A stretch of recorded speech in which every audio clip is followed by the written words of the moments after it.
One second. Okay. Today's class is titled How to Set Up Long-Term Trades. Okay. And this is kind of general or generic. Okay. But in view of what we have been doing in for a long time in our classes, we have pretty much been focusing on, I would call it short-term trading. Okay. And maybe I'm trying to influence you, I hope so, in a good way, so that you all become short-term traders. I'm trying to make you be more like me. Uh, it's a bias that I'm doing deliberately, but today I decided I'll also share with you the other side of the coin, because now you only know about short-term trades, but you don't know much about the long-term trades. So for that, we will start. Okay? Even though in particular I will have a bias on using the sniper strategy, okay, to make it very, very easy. But I will give a general uh, perspective of what long-term trade is all about. So, of course, when you talk about um, trades in general and long-term trades, we should only focus on currency markets. Even though people who do stocks and indices and all those things, the strategies would still apply. They would apply, but I am choosing to focus only on currency markets, where the currency markets are the usual Forex markets. So here we are not doing stocks, we are not doing indices, you know, we're not doing anything else other than Forex currencies. Why? Because to me, that's the biggest market in the world, and that's what I'm trying to train you to do, to get you to be able to get to the market, the biggest market in the world, and trade and make some money in the process. All right. So, for us to talk about long term trades, uh, it's almost like we should have started from the personalities, like the types of traders, because the types of traders will almost determine which type of trading strategy you'll use,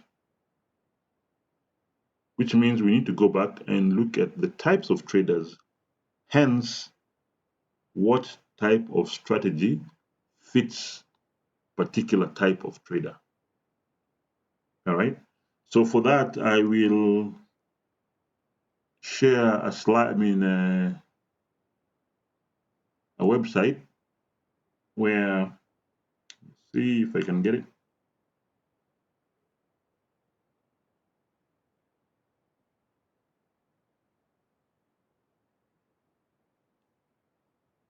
Okay. So I'm going to share a slide, or rather a page on dailyfx.com. Okay. And we will not go through everything, but just to give you a different high level. Okay. And so here they're saying 6 different Forex trader types. To me, I don't even care whether they're 6 or 10 or what. It doesn't matter. The point is the first few are probably the most important one. So the scalper, that's the first one. Okay. Then we have day trader, the second one. Then we have swing trader, the third one. Those are the more common ones. The first 4. Position trader. Okay. And then the last 2 are not normally talked about much. So the algorithmic trader and event-driven traders. All right. So let's look at the ones we are more concerned about, the first 4. Scalpers. Okay, you all know by now that scalpers are short-term traders. Okay, and it means they focus on holding positions for time frames as small as a few seconds to minutes, well, usually minutes, okay? And they get in and out of the market daily, very quickly, all right? The intention of scalpers are normally is to achieve small gains, okay? Small gains several times a day when the market is busy. Okay, so they say scalpers live life in the fast lane, continuously faced with processing news, information, and reacting to rapid market changes. You'll ideally be observant, instinctive, and quick-witted, but stoical under pressure. In other words, what you're saying is for you to be a scalper, you need to be somebody who is quick to react. Okay? You are very observant. You're very instinctive. So scalpers are people who kind of, we call it living life in the fast lane. I mean, not with a negative way, but essentially we are saying these persons like to, what do you call it? They like to actually analyze they're not afraid of taking risks and so on. All right. Now, day traders, unlike scalpers, okay, these guys are people who try to, trade during the day and close their trades usually by the end of the day. All right. So day traders would normally trade like 15 minutes, 30 minutes, sometimes 1 hour, but rarely 1 hour because the 1 hour then can shoot to the second day and so on. So if you want the detailed description of the types of traders, you can go later and look at dailyfx.com or you can go to babypips.com. Okay? So for the day traders, they sometimes just look for a move, and they're even giving an example there. Okay? So a day trader would probably enter a trade somewhere there, and this is a 5 minute time, and then just trade until it reaches somewhere there. Then they're done. Okay, they're done. They wait for another opportunity. Then, like here, they enter again. Okay, and then go and go and go and go somewhere in the middle there. They're done. Right? You find for us who are scalpers, we do a lot of that. Within a very short time. Then there's the swing traders. These are the guys who hold trades longer than a single day. Okay? And it could even be up to a couple of weeks. So the swing traders often are people maybe who are busy. They don't have the time to sit in front of the computer. Okay? So for them, if they take the trade today, they want to look at the results maybe later in the week or the following week. No, they're not really worried about time. Okay? And so for many of them, what they do, they look mostly, you look at the weekly charts, okay, and take their trades usually on the daily and rarely on the 4 hour. Okay. Then the position traders are people who hold trades for longer periods of time, for several weeks to years, as long as the position is still relevant.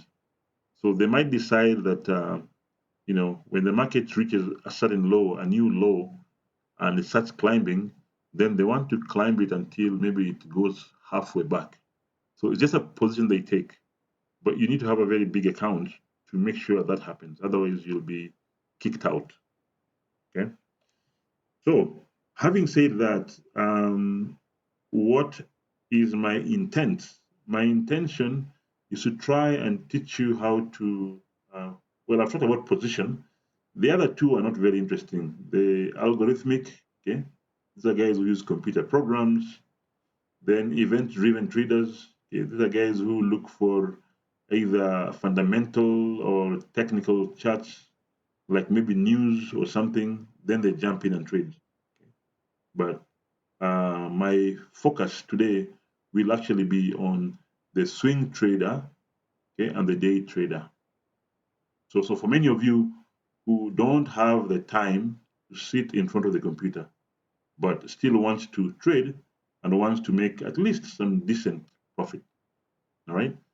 So in terms of your approach to the market, you do it the same way we were doing it at a shorter time frame, only now you do it at a longer time frame. Now, the good news is for that to happen for you guys, I mean, for the long-term traders, it is actually easier. It's easier for you guys to trade for the guys, doing long-term and maybe have a better accuracy than the short-term traders. Okay, so I'm going to log in the charts and I'm going to share with you how you do that. So I will open a new one. Now, for the sake of those who have not opened CTrader, okay, the first time you log into CTrader, okay, or just type www.ct.spotware.com, like this one up here. This is what happens. You'll find a page like that. And then what you do is you kill that page unless you want to subscribe to the news. So I kill that page. And this is your usual screen, the invite screen, the first, landing screen. So for me, I normally get rid of the things on the left and the things on the right very quickly. So how do I do that? I come here on layout. So this one here is called Trade Watch. Yeah, the active symbol panel. So you look at it there on the layout and then you click and it disappears. Okay, so it disappeared. And then I now have the main and the trade watch. Okay, so I leave the trade watch down and I leave the main. But on the main, I come here, I want to remove this thing here on the left. So I go up there and click on that. So there we go. So in my layout, I only have the trade watch at the bottom and the charts here in the middle.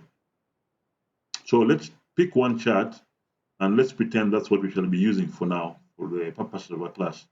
So I'll kill the other charts. I'll just remove them. Remove this one. Oh, I guess I don't have to. I can just magnify this one or make it big. There you go. And then I change it to candlesticks. There we go. All right. So, and then I will change it to a bigger time frame. So this is Euro USD. And now we're not doing 1 hour. We are going to do, okay, our goal is to actually do intraday, like daily trades, okay, where you take a trade and it can close within a day or two and you're done. All right. So I will look at the weekly. Weekly will be your friend. So the weekly will be like your holy grail. Okay. Then daily to kind of set the tone or direction, and then the 4 hour to enter. If you do that and you enter the 4 hour, just know that that trade may not close for a day or two or a three or maybe within the week. All right. Whereas if you go down from the 4 hour to 1 hour and you take the trade on the 1 hour, then that may close within the day or slightly after. All right.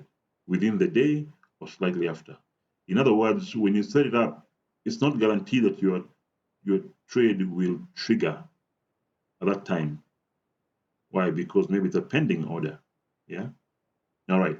So we go to the weekly. Okay. So I have the weekly there. And then I minimize, zoom out, and do the same thing we've been doing previously, which is mark the significant levels. So I mark the high there. Okay. Then I mark the low. All right. Then I mark the next high. Okay, I guess here there was a low here.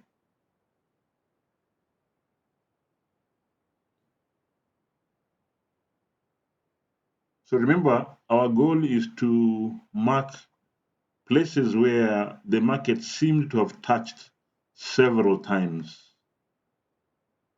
Several times.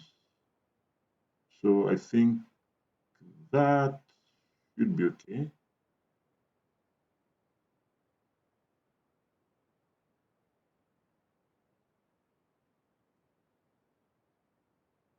Okay. So now I will change the colors on this. Again, because we are trying to see, I'll make them green, then I'll make them thicker.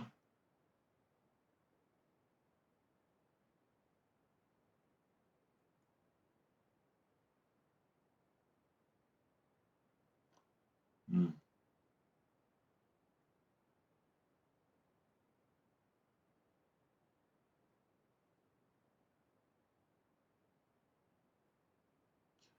Okay.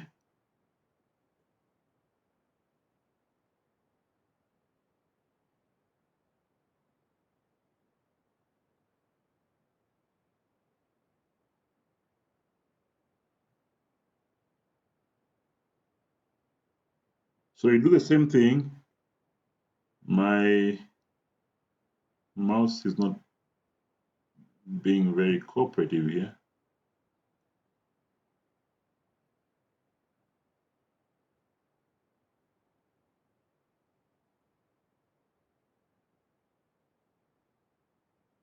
So this is just for the weekly. This is for the weekly.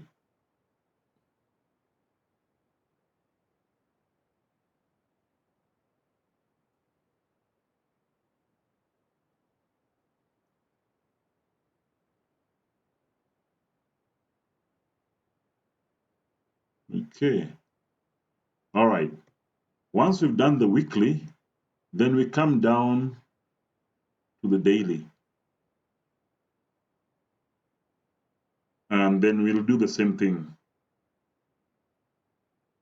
Remember, our goal is to take trades on the 4 hour when we see the opportunity. Okay. And if there's none, then you go down to the 1 hour. So on the daily, as you can see now, some lines disappeared. So I think we'll take this one. Okay. And they all seem to be around the same place. Okay. There.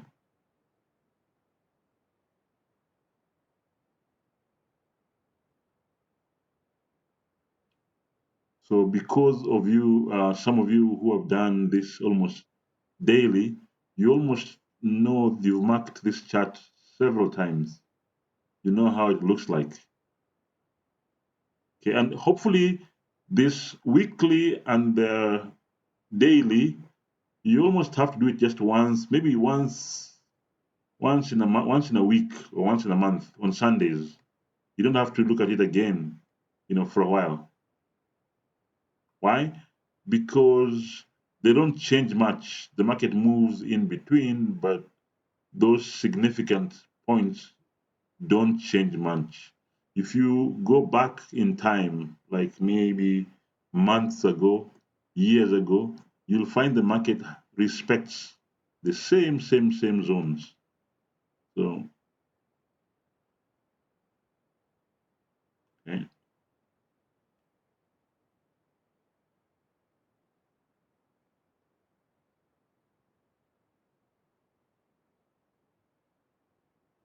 all right,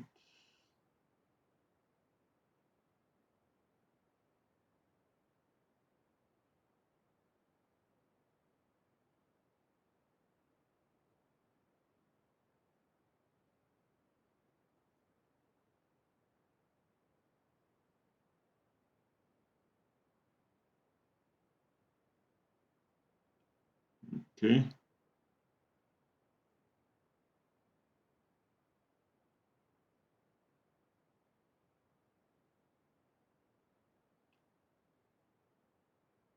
Okay. And we have finished the marking the daily significant zones. So now we are going to go down to the 4 hour, but our goal for going down is to look for possible entries. Possible entries. So we go to 4 hour, and because you want to look for opportunities that allow you to enter, now you look for where to enter. Now, where to enter will be determined by your strategy. So in this case, we don't want to be coming to look at our market every day. So we want to be able to do it just once and let it run for a while, which means we look for, I call them significant patterns in the market, like a consolidation. Okay, now, if you look here, you find that the market has been playing around certain zones for a while. Okay? So where the market is right now, it's just been playing around this 17,801, okay, and the higher one, which is I can see that 1945. So between these two yellow lines, okay, and that has been going on since August, yeah, or even further away from 31st July. The market has pretty much been around there. Now, if you look at this again, you see something interesting. You see that there could have been possibly a trend line where if you mark this, okay, it looks like there was a trend that way. So this is a time when you actually put everything that you have at your disposal in terms of tools of trade, like this one. Okay, I go here, then I mark another trend line. Okay, and if those two lines are parallel, then yes, you do have a trend line. So I can mark this one again, change the color. So now I'll pick something bright, like maybe that one.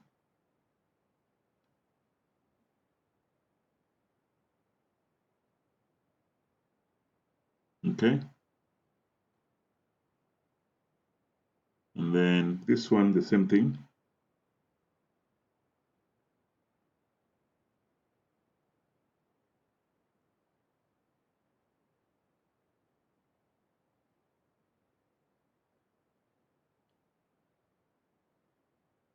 Okay. So what this does, it kind of gives you a better picture of what is happening. It means that the 4 hour Euro USD entered a channel.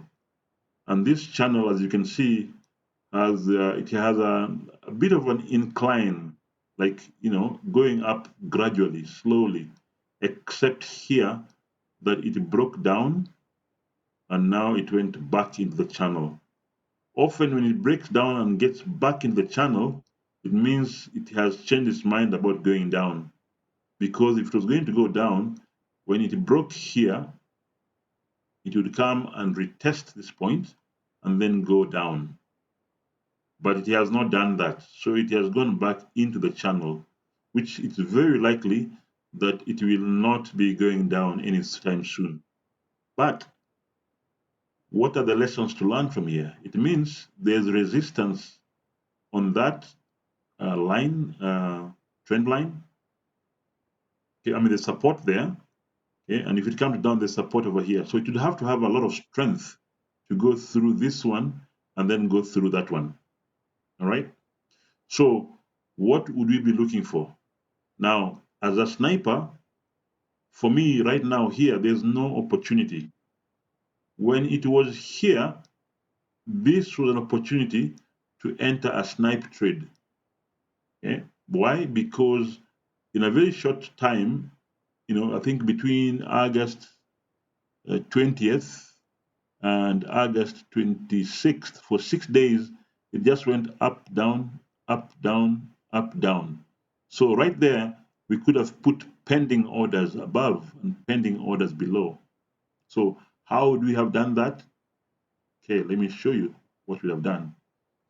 What we would have done is, okay, this is our point of interest right here, that consolidation.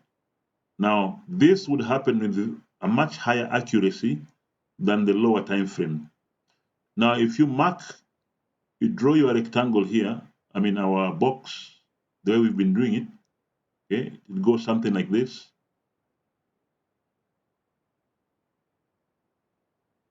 And then we would then take a few pips above there. In the event the market goes up, you don't want to take a trade before you go over this last high here.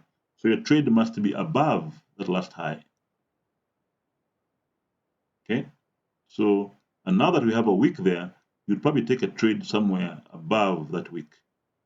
So this would be a pending buy, and the pending buy might be maybe 20 pips or something. I don't know how many pips that will be. Up, buy, okay, and then here after the yellow line, a pending sell. Pending sell with a take profit on the last low. Where is the last low? The last low is right here. Right there. That's your last low. Okay. So as a sniper, this would be opportunity. Okay. Before all this happens, all these manenos here, you take a pending buy and a pending sell. And this is actually a bigger time frame, which means that you have your target is actually very many pips. Let me just measure and tell you what it is. Okay, so this will go, and that would have been, you'd be shooting for 60 or 50 pips. Let's say 50 pips to the last high. Okay, and you make sure your 50 pips must go only to the just before the last high. Okay, your 50 pips. The 50 pips are above that wick over there and above the last high there. Okay, so this would be one trade you're taking to give you 50 pips, whereas before we'll be shooting for 10 pips or something like that. Now the only problem with this is then you'd have to wait to earn the 50 pips. Now for the sell, the same thing. You take the trade after the last low there, okay, and that would be 39 or 37 pips, okay. And then if you did that, what would happen? Well, as you can see, the market went up, it broke up and went up. You have taken your 50 pips and went even further.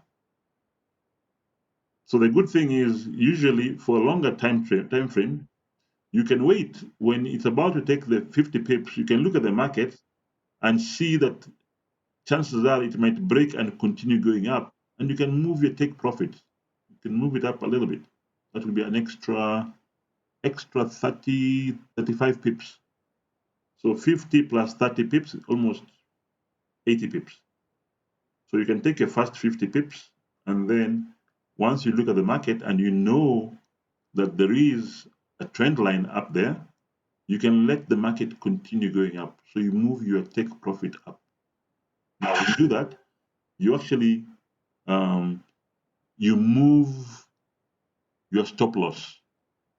So your stop loss would have been 35 pips, but now that you've bagged in your 50 pips, I mean your 50 pips, you can even put the stop loss about a pip or two below, right below there, and you're okay.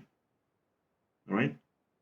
So that's one way of doing it. Now, if there's no opportunity, if there's no consolidation there, you look for potentially where the market might break out, because these are big breakout strategies, right? This is all price action breakout strategies. If there's no consolidation, it's hard to put the pending orders. But usually, because you're taking the longer time frame, then you look at different currencies. And what you're looking for is for this kind of consolidation. This kind of consolidation. So if I was to do that, I think the market would have taken profit after how many days? That would be, you take a profit on 27th, and you'd have taken your profit by 31st. That's about 4 days. In 4 days, you'd have taken your profit. Now, here on the right hand side where the market is, there is no consolidation. Okay. However, if you're a 1 hour trader, you can see something happening here on the 4 hour. Like this here forms like another channel. If you go to a bigger time frame, okay, because it's on the 4 hour, you can draw the channel and come down to the 1 hour. So this is like that. Oops. Okay. Like that. So we have a trend line at the bottom and another one at the top.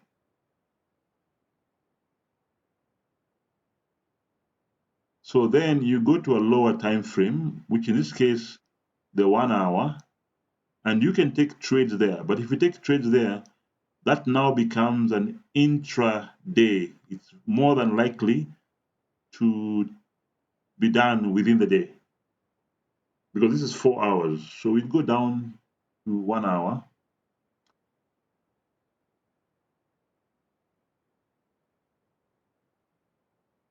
Okay. And this is what you get.